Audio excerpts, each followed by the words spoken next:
Good afternoon, everybody. Welcome to the Sunday Live Show. It's a packed show. We've got loads to get through, and obviously, I'm joined by some very distinguished guests. As always, I'll start off on the top row with me, Mary from She Devils United. How are you doing, Mary? Had a good weekend?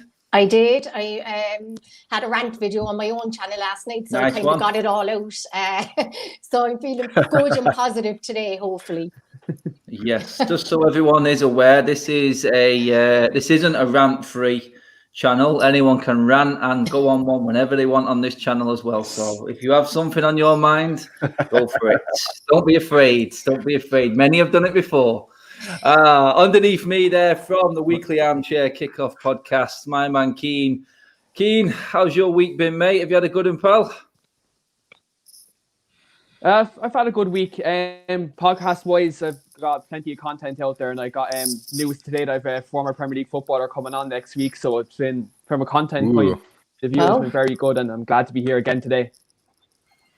Good. Yeah, someone just pointed out that I've got Thiago wrong in the title. I have realised that. I just didn't change it. Sorry, people.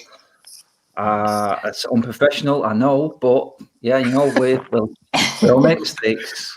I am a bit of a typo master, to be honest. It happens all the time to me. Oh, anyway, and obviously our last guest on every Sunday, the fail-safe himself. I've seen his post out there for is it Mulligan's? Doc McGilligan's. Yeah, next week. He posted it out. Ready for the new season, Tim? Ready? Absolutely, mate. Can't wait to get together for everybody over here. It's going to be a good one. Yeah, so fans all over the world are waiting anxiously for the start of the season. But it started already, guys, and there's been some impressive performances. You guys were just talking off camera there regarding Everton. We'll get into them in a minute, but I just wanted to start off the video by saying to everyone out there coming on, because there are people who just come and watch, or they don't come and watch, sorry. They just come and look at the title and go, why are you being so negative? I am fully behind Ole. This channel is all the way behind Ole going forward, but we are not ignorant to the point where it's just backing up our support. We are aware of what is going on behind the scenes, and this is Ole's judgment season. And right now, he's not being backed. We have a lot of problems going on behind the scenes, and like I just said then, there's been some really good performances, and it does look like there's a lot of teams that are ahead of us at the moment. I know we've not kicked a ball yet, and this could all change next week, and we could come out firing out the blocks, and that's what I really want to happen. But let's be honest, it's not going to be an easy season or an easy start for Ole. I mean, there's a few reasons why. I'm looking at it. I don't know if you guys actually watched it, or if anyone in the comments watched the game yesterday against Aston Villa. Did you guys watch it? The highlights. I did, yeah. I watched the first half and highlights of the second half for sure. I was the one Sado that watched the whole thing. I watched it. I wanted to see. Now, I took some positives out of the game, but absolutely, one thing that did stand out was there was a little bit of rustiness, and Ole has to get this clinicalness into our team, because again, yesterday it was all about wasting chances. I know it's a friendly, but it just looked like the Seville game all over again, like we carried on where we left off. I mean, Mary, is it a concern of yours, or is it a case that when they come back, the players will find their feet and it's not a concern for you? We are going to start scoring the goals again like we did when we first came back from lockdown. Or is it more of a concern? Should we be more concerned that we're not clinical and we're not taking chances than clear chances? I think it's a little bit of both, maybe. I think look, I don't want to start going in on players, but is Gallo really Man United quality? If Martial isn't doing it, he does pick up injuries as well. Is Gallo the one then to come in? Like, I think we need better than Gallo. It is a little bit worrying, because even though yesterday was a friendly, like you said, we couldn't do it against Sevilla. We wasted chance after chance after chance. Do we have anyone that's really, like, I love Martial, but is he 30, 35 goal striker a season? He'll have to be next season if we want to be challenging, and if Ollie isn't going to get the players that he wants as well. You need these players to start scoring goals. Rashford is not really in great form either. So Greenwood's getting a pasting in the media again, and is that going to affect him mentally? We need our strikers to be on top, or maybe when Bruno and Pogba come back, Van der Beek gets a little bit more game time. I was impressed with Van der Beek yesterday. So they might create a little bit more, but I am worried about clinically not having a Harry Kane or an Aubameyang or an Aguero. Can Martial be that? I hope so next season because we need him. Yeah, I mean, Mary touched on it there, actually, Tim, mate. And Mason Greenwood, mate, the press are really coming down on him at the moment. I know Gary Neville's come out and said his piece on it. I mean, when does it come to a point where it is just pure out there, you can call it hatred or complete agenda driven. But, I mean, there's been a video circulating now about him taking helium and you know what? It's all just over the top for me, this now. We've seen, and I've said my piece on what he did in terms of breaking COVID rules while he was away for England. But Mary said it then. Igalo looked like he's struggling towards the back end of lockdown, although he didn't get a lot of chances. Is he good enough? Are we going to need another striker? Or looking at it now, can Greenwood come through this? It's like we're trying to condemn him and finish him before he's even really hit his straps fully, mate. Oh, absolutely, mate. I don't understand what is with the English press when, you know, you have this kid's 18 years old. Yeah, he made a bad mistake in terms of breaking the COVID rules, but it just seems now they're going on this witch hunt and digging up these, you know, all these little video. We don't even know when this video was from. We don't know the context of this helium video. Like it just complete and utter. Like I don't understand why they try to dig and. Like also a summer before Euros, right? We're trying to build him up to perform for England at the Euros. And, you know, the club have done a pretty good job over the last year of protecting him. And you just hope that Ole is going to be able to, I'm sure he will, is to rally around him and just like Fergie used to do is rally, you know, circle the wagons like United has been so good at doing and protecting him again. In terms of Igalo, yeah, I mean, he came in. We got that little bit of lift from him, didn't we? I think he had 4 goals in 4 matches. But I think, yeah, I don't know. The goals just seem to have dried up with him. I think that we're getting – I agree with Mary. I think that as good as our front line, like 60 goals or over 60 goals between the front line, but you need that 30 goal a season, you know, someone that you know is good for almost a goal a game. And I've been talking about it with you guys in the group chat. Like Cavani's out there. I think we get him. It's free transfer. He's a goal removed from scoring through season removed from scoring 33 goals. I don't know. I think we need to bring somebody in certainly that is either a proven goal scorer or if Martial is going to take that next step, you know, some quality depth. I mean, perfect super chat right on cue there from Phil. Cheers, Phil, mate.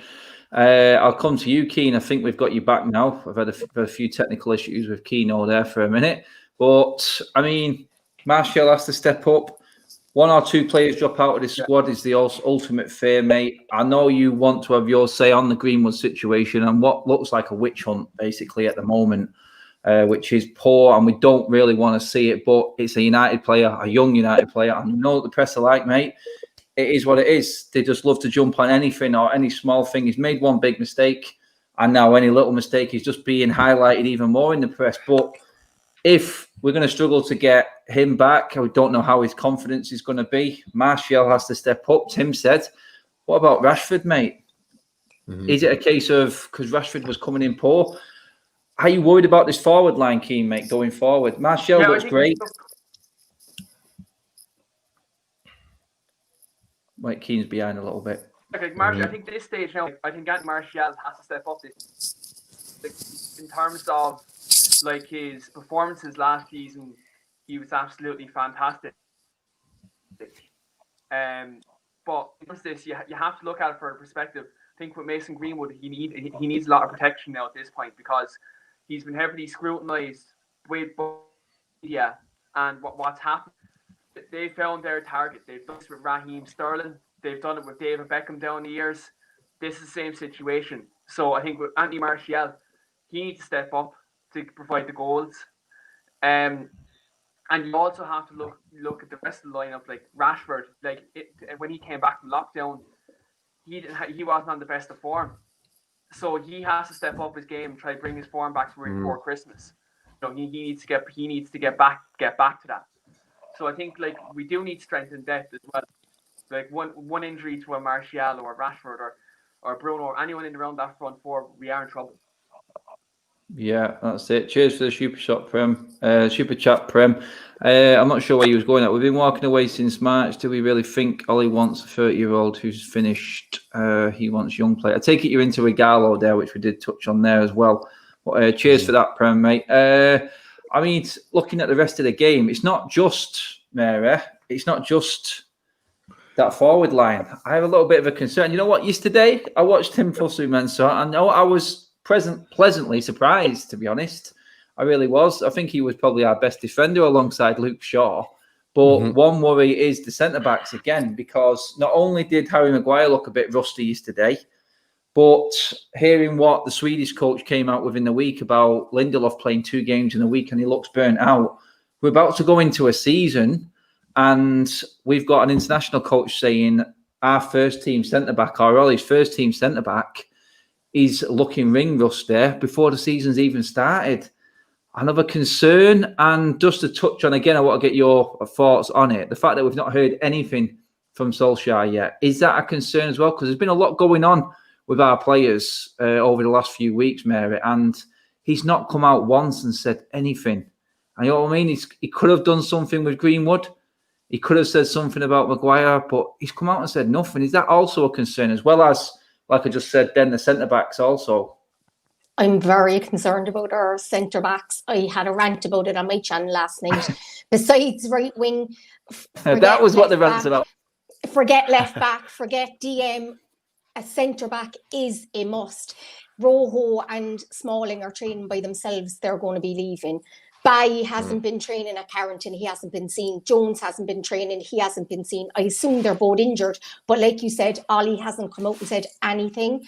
Tuanzebe is still weeks away. Ollie had said before that he was going to be back for the start of the season. He's now not. He's still weeks away. He's already missed a whole year. So he's going to take months to get back to proper match fitness and match sharpness.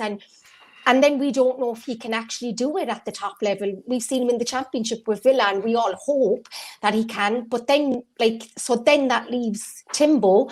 And yeah, he looked decent yesterday. But I mean, Maguire had a poor game. So in comparison, if you're comparing him to that, the jury's still out on Timbo.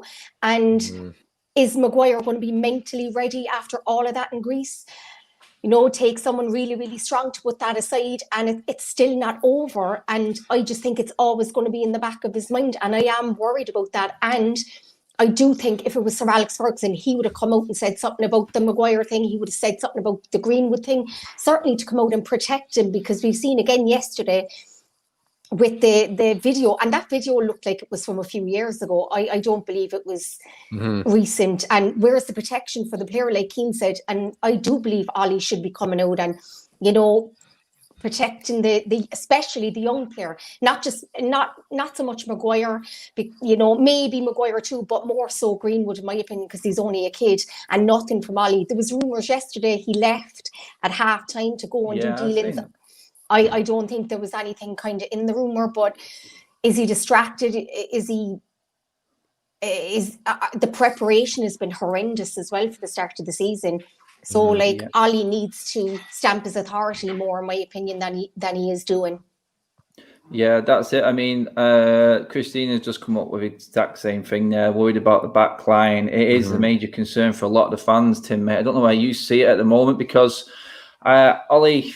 I think Prem come up with another super chat there, which is very interesting. I wanted to get your thoughts on him. I don't know if you watched him yesterday, but the commentator said it in one sentence, and I totally agreed with it. It's like this kid is down the park playing with his mates. Everything looks so easy to him. Could we actually save ourselves a bit of money in this system and actually trust our youth system in a player coming through?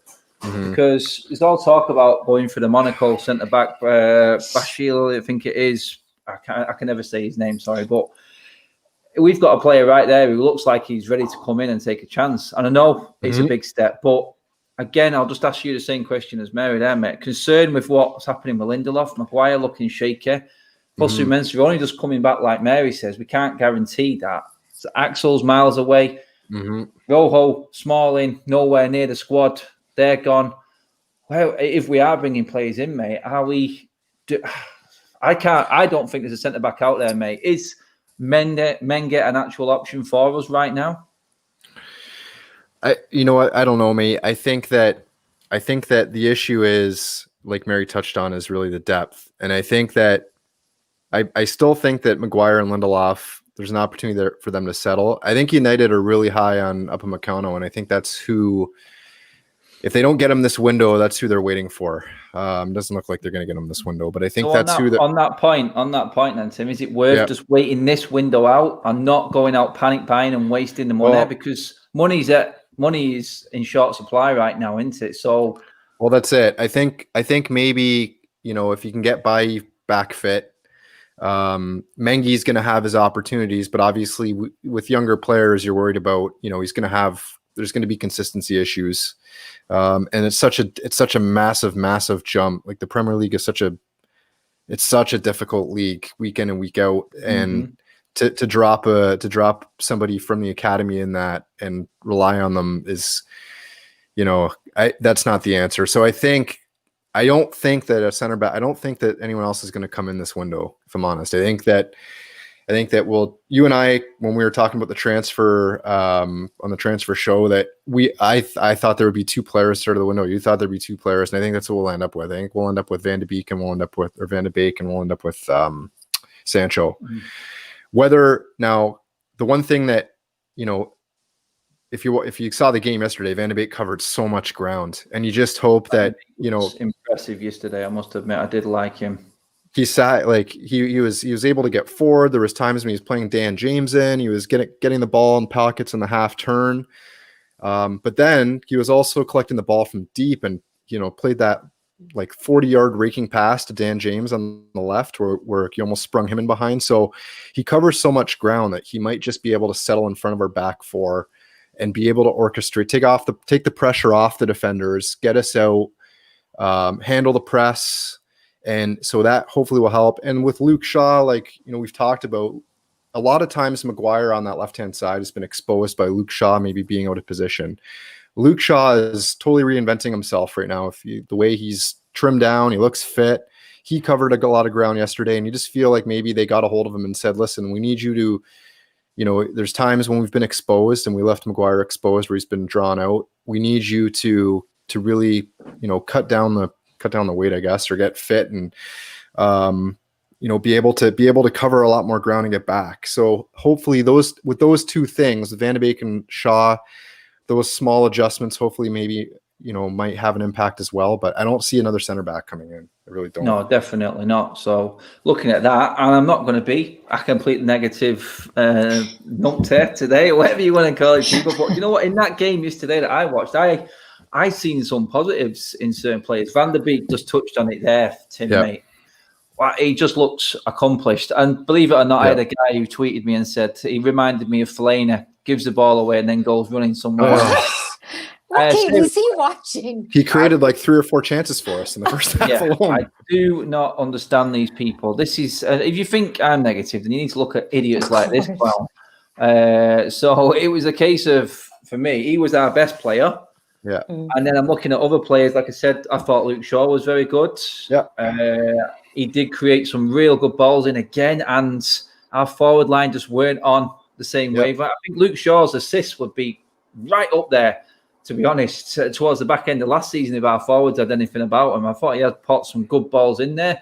Rashford early doors look lively, but then faded, which he has been doing quite a bit. But for Sumensa, like I said, and then the young lads that came on, Menge, and then I can never say this guy's name, actually. I can't remember the lad in the middle. He just left my name totally, but he had a good game as well. Comments will come on and just back me up on that one again in a second, just to give me the name back. But standouts for you, Mary? Obviously, Van der Beek, first game in, and you can imagine players like Pogba and Bruno around him. That would be some midfield going forward. If that front line can kick into gear, then it is a force to be reckoned with. It isn't all the end of the world that it is being perceived of in on social media within the fan base at the moment. Forget Fabrizio being the Don. The real Don is Donny van der Beek. He was unbelievable yesterday. I know it was only a friendly and we don't want to get ahead of ourselves, but he was a class above everyone else. Like Shaw was good and Timbo was decent, and I thought Dan James was decent as well, and Scott McTominay was all right, but Van der Beek was unbelievable, and when he played further forward in the second half, he was sublime. And like Tim said, he was everywhere. And like, I don't know if Ollie is going to play the three of them together. I think that's what we all hope for, and we were really interested to see. Maybe, like Tim did say, in the 6, but I do think he is better in the 10.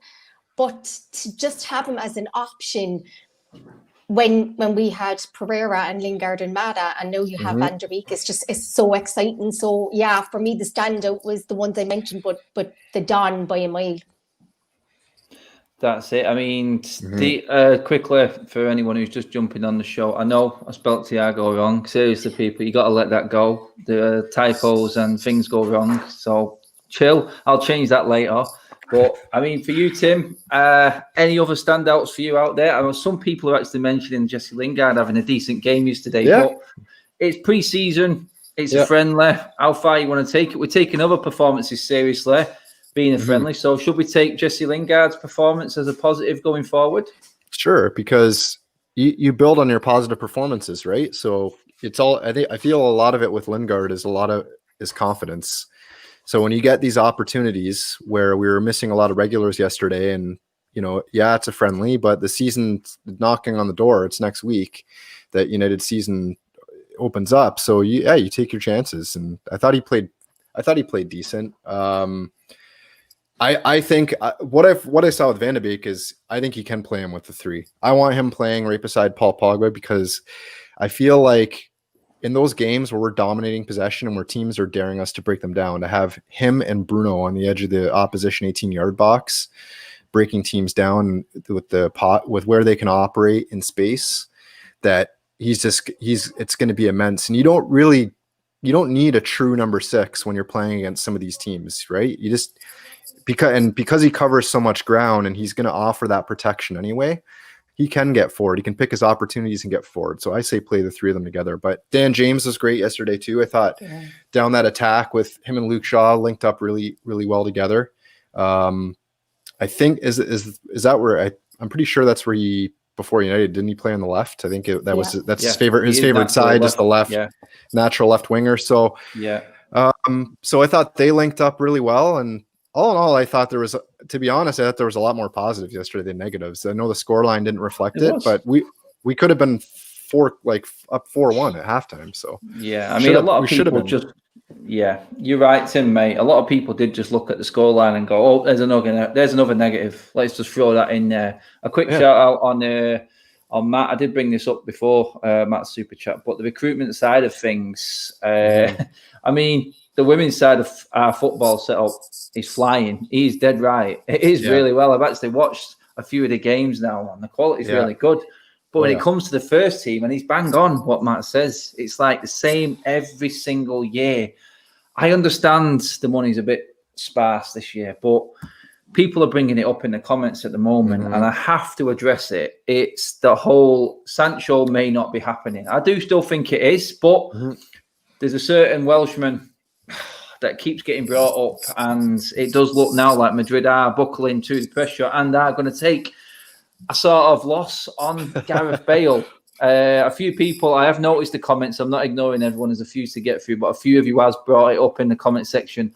What are my thoughts on Gareth Bale? Well, I'm going to bottle this one. I'm just going to go straight to Mary. Mary, what are your thoughts on Gareth Bale? I'll come back, but I want to hear what you guys want to say. I really do.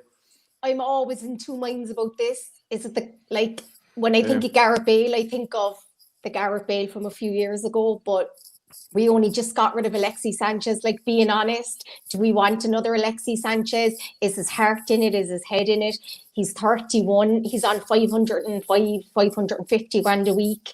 He's, he's been I think he's been badly treated at Real, but as well, his attitude is questionable. And if it was a stopgap with Real, maybe as a loan for them to pay half his wages, I'm kind of getting to the point where I'm getting a little bit desperate. I might consider it, but really, if we can't get Sancho, it should be Adama Traore or it should be Kingsley Coman. It really shouldn't be Gareth Bale, in my opinion. Yeah, I mean, if we don't get Sancho and end up with a Gareth Bale, does that show sort of state of affairs that what this club is in right now, Tim? Because you know what, we're supposed to be going out for the best young players. Ole, I think, has made it quite clear without coming out and saying it blatantly in a press conference that he wants Gareth Bale. Sorry, oh no, he wants. He wants. That's going to be the clip that goes on YouTube right there. No, oh God! If it's not a Thiago spelling mistake, it's me calling Sancho Bale. Oh, but no, he's made it quite clear, mate, that he wants Sancho.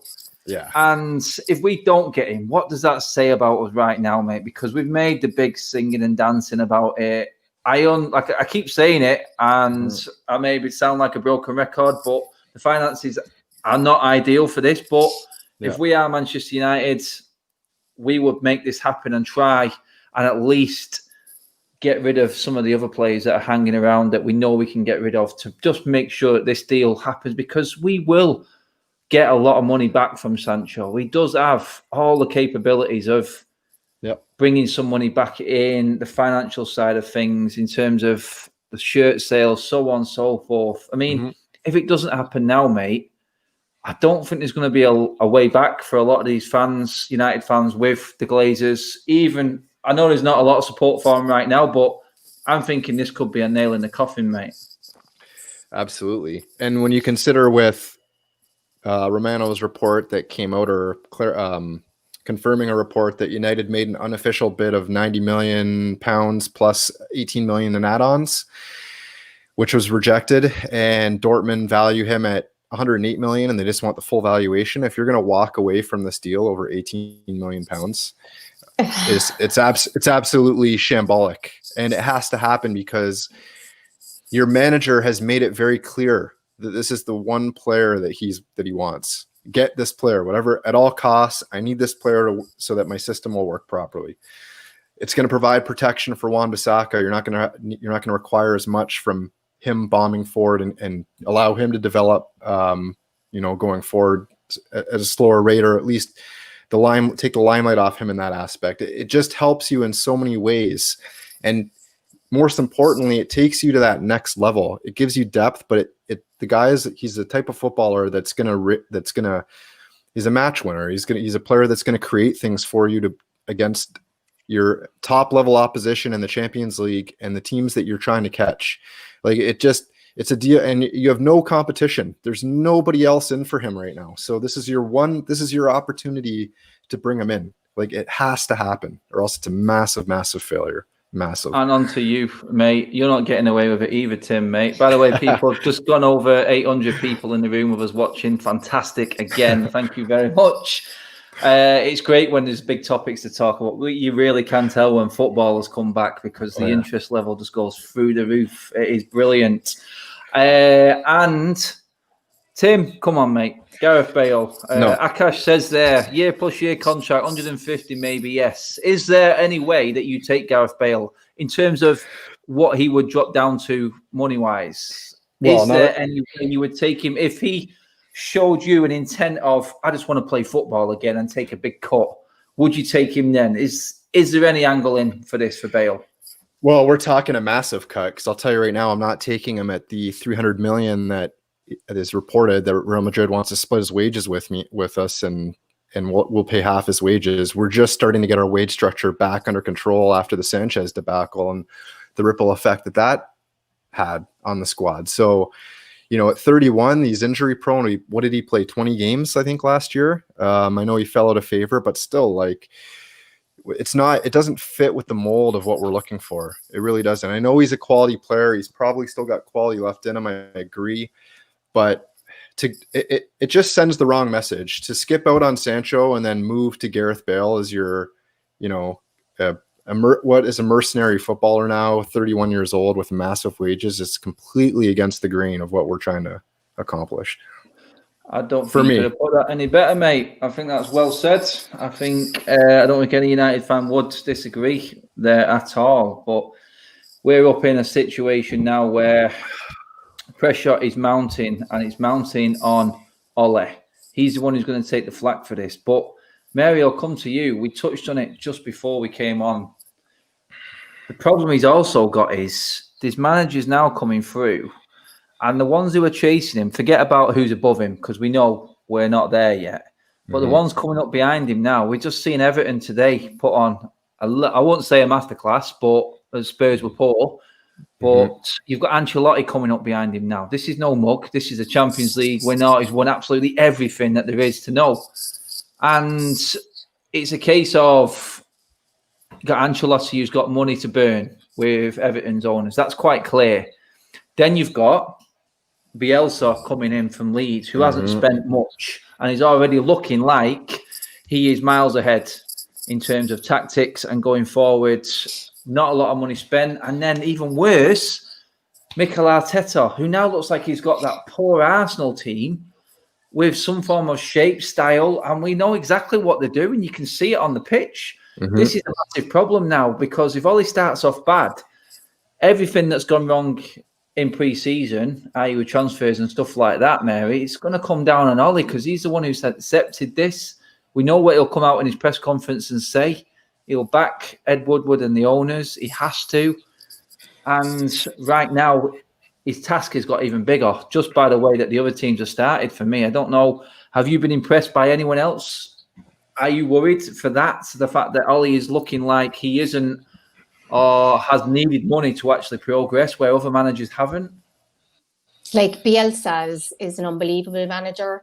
I saw like they were so good against Liverpool every time that high press, and every time Liverpool lost the ball, they looked like they were going to score. Like I thought they'd give Liverpool a game, but I didn't think they were going to be as good as they were. Honestly, I could see them getting into the top 10 this season, which would be unbelievable for them, because like that, they've only spent about 40 to 50 million, but they've brought in really, really good players. And Bielsa gets the best out of players, like Ferg used to do, get the best out of not the best players as well. And he's an unbelievable tactician. And we've seen Ollie being tactically naive a lot as well. And like you said, Arteta, I thought Arsenal looked very, very good. They got Gabriel. Like, I know it was only one game, but he looked really, really solid. He looked really good bringing the ball out from the back. And we know he's left-footed and he's quick and he's young. Why didn't we go in for him? He was an absolute bargain at £22 million. Like you spoke about Bale. Why didn't we go in for Willian? He was free. Like, I'm not saying we should have got we should get Sancho, but if we can't get Sancho, why didn't we go in for Willian? These players are there. We're looking for Upamecano, but we don't want to spend money. But Gabriel was there for 22 million. Willian was on a free. Arteta has made really astute signings for me, and Everton have made unbelievable signings, and we know Ancelotti is an absolute serial winner. He's one of the best managers in world football. He really, really is. And like James Rodriguez looked unbelievable today for them. They got Allen, they already have Sigurdsson and Richarlison. Calvert-Lewin, I think he could get over 20 goals for them this season. They look so, so good. And I am worried because we're already behind them. So if we go in next week and they win again, and then we don't pick up 3 points against Palace, we're going to be already 5-6 points behind them. I am worried for Ollie. I really am.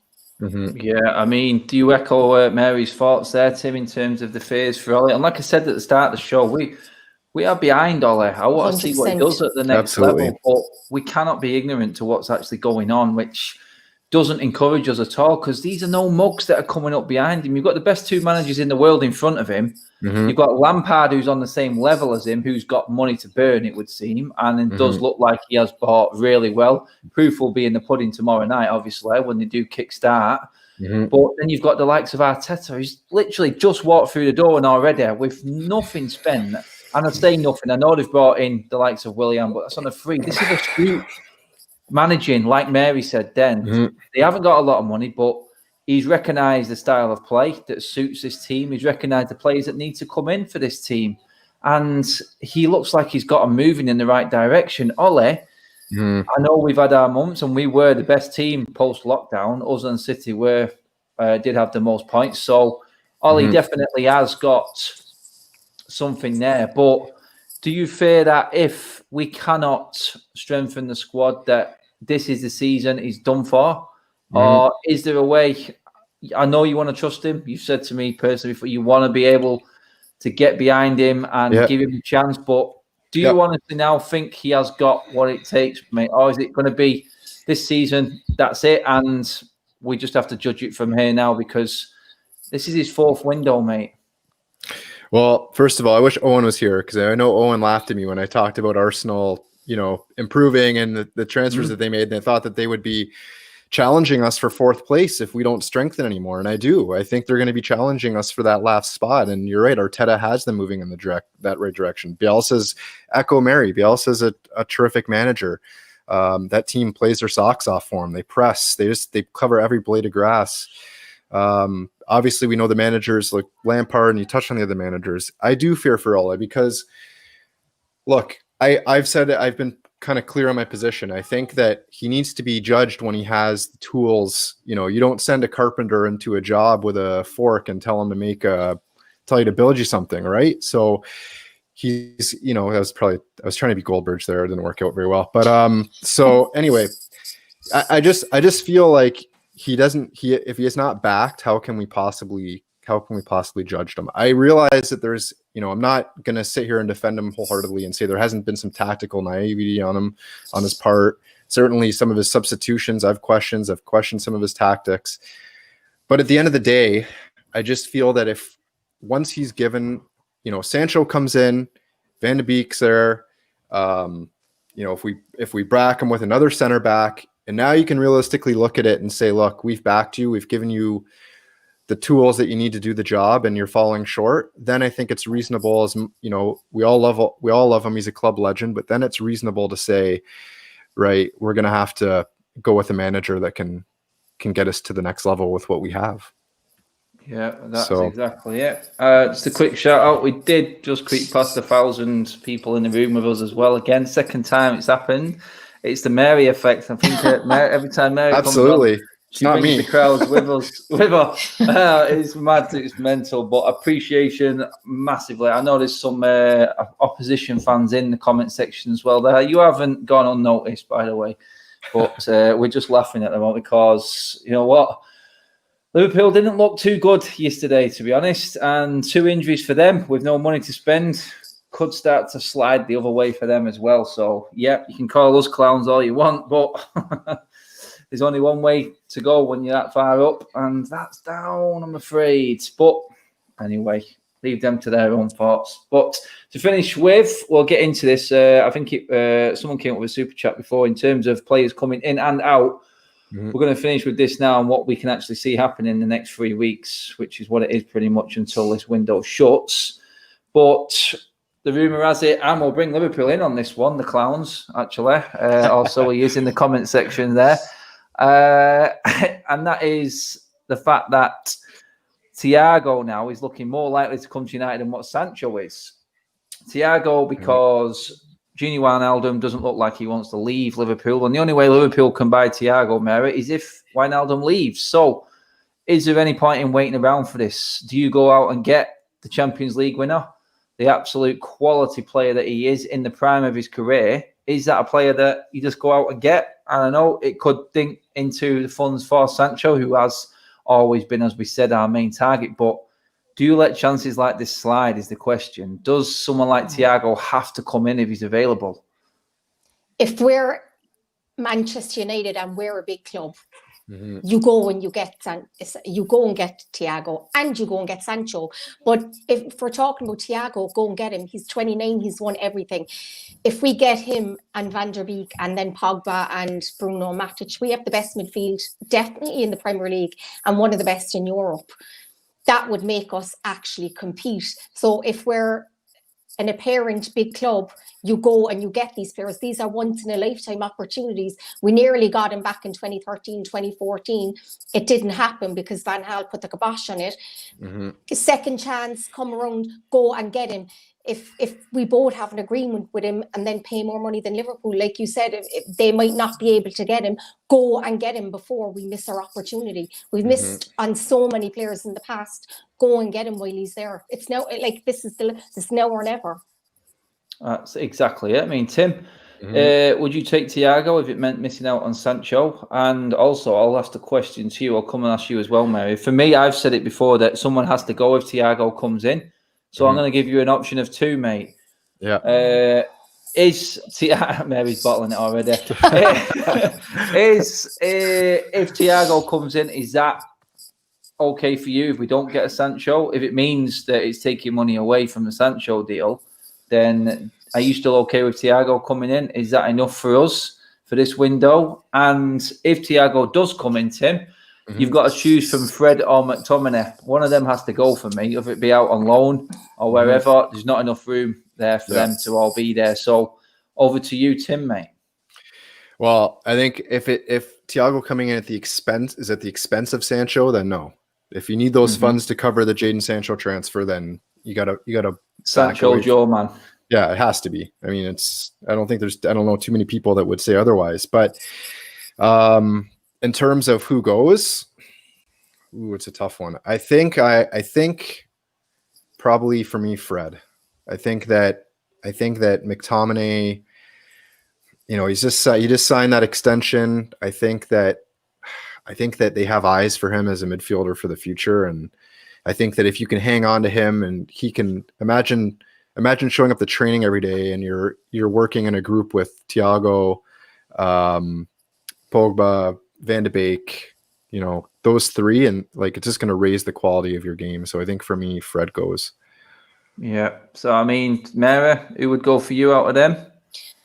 I will get rid of McTominay, but then Fred will generate more money. So if we need the money, how do you want to look at it? Yeah, exactly. Yeah. Could you do I don't know if anyone here has seen the film Draft Day with Kevin Costner.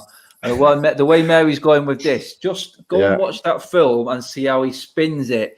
Could you bring Thiago in for 30 million, sell Fred for 40 million, then put that other 10 million to make the Sancho deal complete, and everybody's happy? I should be the director of football, It's easy peasy. But if it was just either or, I think Fred offers slightly a little bit more than McTominay, but it's probably a flip of a coin, really. Yeah, Fred has said he wants to stay and fight for his place. He's come out publicly, so I mean, interesting why he wasn't anywhere near the team yesterday. I thought Fred would have been perfect. He was quarantining, apparently. I don't know why. Oh, he was. I mean, one thing I wanted to quickly touch on there. I mean, I'm glad we managed to get Bruno back just in time before the Portugal quarantine rules crept in. Man, that must have been that was some close call, that one. But 3:59 a.m. It was like what was it? What's the film with Ben Affleck in it when they're on the plane just coming out of, I think it's Iraq.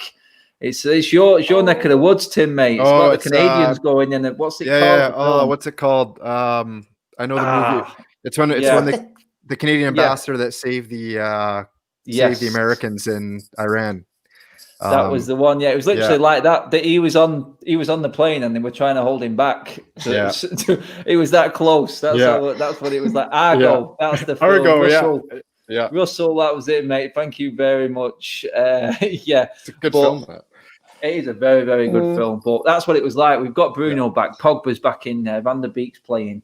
Fred's already nowhere near. I don't know what the situation is with it, but I sort of agree on the lines. For me, I think Scott McTominay would be happy playing 5th or 6th fiddle in the team because he knows his role. Fred, I agree with Mary, would bring us some money in, and you could totally flip that around and actually make that work for you. If you had any nous about you, I'm not going to big up the United transfer committee because, as we know, they're not exactly right up there in terms of the best in the Premier League, pretty much the top 6, because everyone else seems to get their deals done a lot easier than what we do. But I'm just going to bring up another super chat quickly from the best name on YouTube, Dart Fader. Adam, I think after watching Alan today, we need Thiago Alcantara. Mobile CDM, not a static Matic, but not at expense of Sancho. See, there you go. You have to make it work. Is this why deals are taking so long? You know what I mean? You have to look into it in depth. I mean, I've got a whole new look on things since I had Kieran Maguire on the show, the football finance expert, and it's a case of look at it in depth. And you know what? By the end of it, by October 5th, they could bring in some money from the revolving credit, the 140 loan that they did take out, or the 140 overdraft, as it naturally is. Yeah. So players could have gone by then. You could have sold 3 or 4 players, paid for the likes of Thiago, and then just finalised that Sancho deal. But it's a fair now, Tim, mate, because you know what? The Germans have started playing football. There's an injury away from it all going completely tits up. And is this a fair point that a lot of United fans saying, why are we waiting around? Why is it taking so long? Because one of these players that we're going for could, like that, be gone, mate, and out. Yeah. And there goes that transfer, all that dilly-dallying. Is that a concern of yours, or are United playing it actually right here in a way? We could all be made to look silly if United make this work. And, you know what I mean? We could have all jumped the gun a little bit, but is there a case now of saying, right, seasons are starting all over Europe, let's just get this done, mate? Yeah, I mean, I think in general, you want to get your business done as soon as possible. That's what Fergie did, mate, didn't it? That's it. Like I said, I fall back on the Chicharito deal all the time, but you know, for what they brought him in for right before the World Cup, so that he wasn't in the shop window, and they got him for a really good price. But with the Thiago one, it seems like it's lining up. Like Bayern, the Bayern's come out now and said that he doesn't. They've offered him a new contract, but he's probably agreed personal terms with Liverpool and United, and that he's going to go. So I like. With a deal like this, again, your main competition is Liverpool. When Yaldum was in the Liverpool team yesterday, and the earlier reports were that he had to go to Barcelona to fund the Thiago deal because Liverpool is just skint. So is that deal falling apart for them? And is that what taking so long and them finalizing the Thiago deal? There's a window and an opportunity there for us to get in and get this deal done quickly. And what a statement of intent that shows, and says to your main rivals in Liverpool to say, Klopp's very high on this player, and we just snatched him, and now he's going to be hurting you this season. Like, it just for me, that it does get frustrating, because like, what is holding up this deal? As Kieran talked about the wages and the consideration that, you know, United trying to lower their wage packets to keep that under control going forward with the uncertainty. But I mean, that argument got blown out for me when they put Henderson on 120 a week. I mean, yeah, Mary, I mean, that the wages don't really seem to be an issue for a second, which will be. As much as I'd like to see Henderson play, he's coming in as a number 2 keeper on 120 bags a week. So the wages don't seem to be an issue for United, Mary. So we're looking at it going, well, the wages are no problem. It's reported the agent fees are no problem. What the hell are we waiting for? It can't be the wages, because we got rid of Sanchez and his wages, and we have like how many goalkeepers on 600 grand a week, and we're not selling these players who, like Phil Jones is on 100 grand a week, Rojo is on 70 grand a week, Mata is on 160 grand a week. I don't know how much Pereira was on, but we're paying him something, and Lingard is on roughly around 100 grand a week. Get rid of all these players, and you can pay Thiago and have change for Sancho. So you know, I thought it was when Sancho played his 11th cap for England and he got over 10 caps, he activated that clause in his new Dortmund deal. That was it. He got a £1.5 million bonus. So I was thinking, oh my God, that was it. That's why the delay. But that was over a week ago, and we still haven't made a bid. So are we waiting for that 140 million to come through from the Bank of America? Or are we waiting for something else to get clearance of money from somewhere else? I don't know, because it's very frustrating. We're seeing everyone else around us, even lesser teams, spend more than us. I don't know what the holdup is. I don't know. Are we actually going to bring anyone else in? And these are all just rumors. I don't know. I think the Sancho deal is less frustrating, because I think there's a lot of moving parts to that deal. But a deal like this with Thiago, where it really looks like there's only 2 teams in it, you know, like what's the holdup for a deal like this? I don't understand. The player clearly wants to leave, unless the player is holding it up with a decision. But that's it, mate. It's exactly it. We don't know the ins and outs. Maybe it's just a case of everything has to be exact. And it may take it right down to the wire. Yeah. I mean, I completely accepted last week that, you know what, I fully expect everything to go to the wire in terms of the next transfer coming in. I think it is only going to be one more. I think we'll be lucky if we get Thiago and Sancho, then my opinion on this season and my expectations on this season goes to a new level. Absolutely. Complete new level, because that is a whole new different ball game. The youth setup that's coming through this club at the moment is exceptional going forward. We've seen Chong scoring on his debut in Germany as well this weekend. Very, very smart move for Chong that he could come back easily into next season. And you know what? I wouldn't put it past the United hierarchy. Even Ollie thinking, you know what? Can we survive another season? Then maybe bring Chong in after his loan spell. You know what? Little things like that just play on my mind. And because we don't know what's happening behind the club. We're fans. It's a fan channel. This is what we do. We think differently because we put so much energy into the club and so much money into the club. Yeah, we all have this sort of view on how we think the club should be run, but there are certain things that are so obvious for me. And you know what? It looks like the finances are there after speaking to Kieran Maguire. Yeah. Why aren't we making this happen?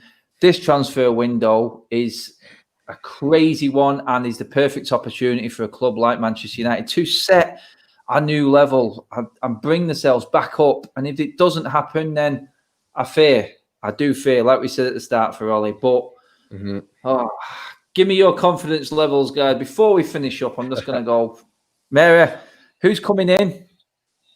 Who's leaving before November the 5th? Sancho's coming in. He's the only one. And Rojo and Smalling are going to go. That's it. Maybe Romero as well. Yeah, those three. Yeah. Tim, are you hitting it, mate? Sancho is coming in. It's getting done. And anything else on top of that is a bonus. But Sancho for sure. And you want who's going as well? Or did Mary just off? Yeah. Yeah. Realistic terms. We know who needs to go, but let's just hit the realistic ones. Smalling's going to go. Romero is going to go.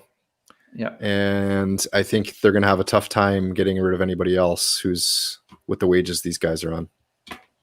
Yeah. Anyone asking if I'm on the United stand later? I don't think I am on the United stand tonight. It's all changing up on that channel. So watch this space with that one. I'm going to go and put my feet up. In fact, tonight after my own channel. So yeah, I'm just chilling. So yeah, do make your comments on there as well, saying that the show isn't as good because I'm not there. It will be. I will.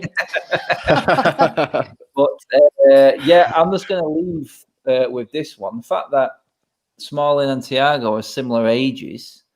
Smalling could go for and fund a third of the price of a Champions League winner like Thiago. Yeah. Holy crap. Who would have thought of that? Unreal. Anyway, quickly, before we finish, I just want to say thank you for everyone watching and super chats. And right now, we're well over 1,000 people in the room with us. So, you know what? Absolutely amazing. Again, thank you very much, everybody, for coming and tuning in and watching us. Mary, just give the people out to your channel because you yourself hit over 1,000 subscribers, didn't you? The other day? We did.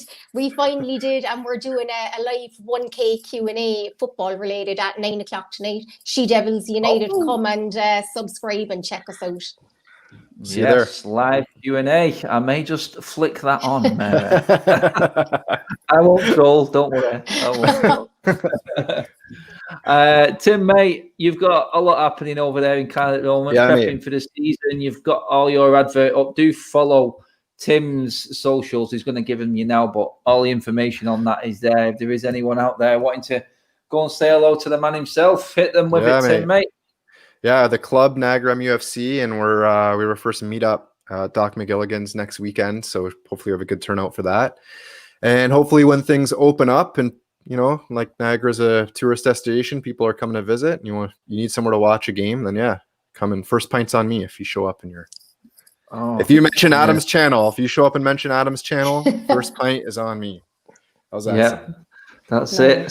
I'm not gonna tell him I have Tim. I have my own fan club over there. I'm just gonna go and bankrupt him now by sending them all over to the pub. I'm only joking. The club will be shut down. Yeah, you're done. That's it. Your wife's gonna kill you, mate. If it's hard enough battling 2 kids on a live show, you're now gonna end up bankrupt because of me as well. So, sorry, mate. Anyway, everybody, take care. Take it easy. I will see you in the middle of the week. We have got hopefully some big guests coming on as well on the channel as well. I'm working on that at the moment, so do stay tuned for that. We're a week away from the start of the season when we'll have plenty to talk about, and I need to get your opinions on it as well. So if you are watching the end of this video, just drop me a comment when it goes up on YouTube on the channel. If you want me to do live reaction straight after every game, we'll come on. We'll discuss everything on here as well. Maybe get some of the guys on as well to discuss the game straight after, as well as me doing all my stuff on United Stand and my fan cam stuff and everything. We'll squeeze in maybe a live show. So do let me know if that's something that you want to get involved in as well. You can get your comments on fresh, and then you know exactly how I feel when I'm doing my fan cams right after the game, man. And it's all instinctively fresh, and anger and emotion is all there. That's what's happening. Anyway, let me know, people. You take care. I will see you in a week. Enjoy. See you soon. Bye-bye.